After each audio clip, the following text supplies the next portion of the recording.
One more Friday పూజ middle class mini vlog. ఎప్పట్లాగే శివయ్యకి, అమ్మవారికైతే ఏ ఇబ్బంది లేకుండా అభిషేకం అయితే కంప్లీట్ అయిపోయింది. పూజ కూడా చక్కగా చేసుకున్నాను. మన మిడిల్ క్లాస్ వాళ్ళకి కోరికలు ఏముంటాయండి?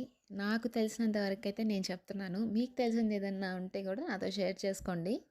నాకు తెలిసైతే బతికినన్ని రోజులు ఆ స్వామి మన లైఫ్ టైం ఎంతవరకు రాస్తే అంతవరకు హ్యాపీగా భర్తతో, పిల్లలతో, అమ్మా నాన్నతో, అత్తమామతో ఏ ఇబ్బంది లేకుండా, ఏ హెల్త్ ఇష్యూస్ లేకుండా ఉన్నన్ని రోజులు హ్యాపీగా ఉండాలి. అసలు ఇప్పటి రోజుల్లో ఇవాళ ఉన్నవాళ్ళు రేపు లేరండి.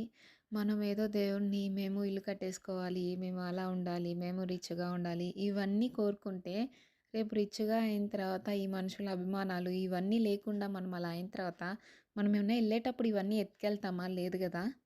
ఏదో ఉన్నన్ని రోజులు హెల్త్ ఇష్యూస్ ఏం లేకుండా చక్కగా వీళ్ళందరితో హ్యాపీగా గడుపుతూ ఉండాలని అంతకు మించి కోరికలు ఇంకేం ఉండవు నాకు తెలిసి.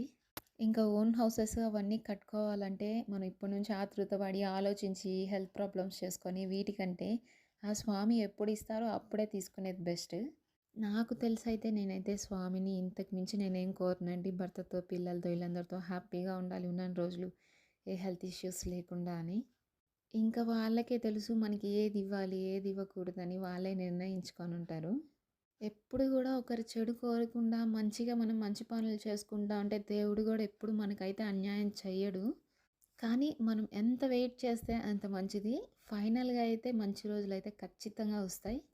అప్పుడప్పుడు పుణ్యం పనులు చేస్తూ వాళ్ళకి వీళ్ళకి భిక్షగాలకి ఏదో వేలుకి వేలు ఏమనట్లేదు. నీ చేతిలో ఒక రూ. 2 ఉందా ఇవ్వు, ఇబ్బందేం లేదు. నీకు ఆ రూ. 2 రేపు ఒక 200గా రావచ్చేమో ఏ రూపంలో అయినా చెప్పలేం గదా! నాకు తెలిసైతే ఇంతకు మించి కోరికలు లేవండి. వీడియో నచ్చితే లైక్ అండ్ సబ్స్క్రైబ్.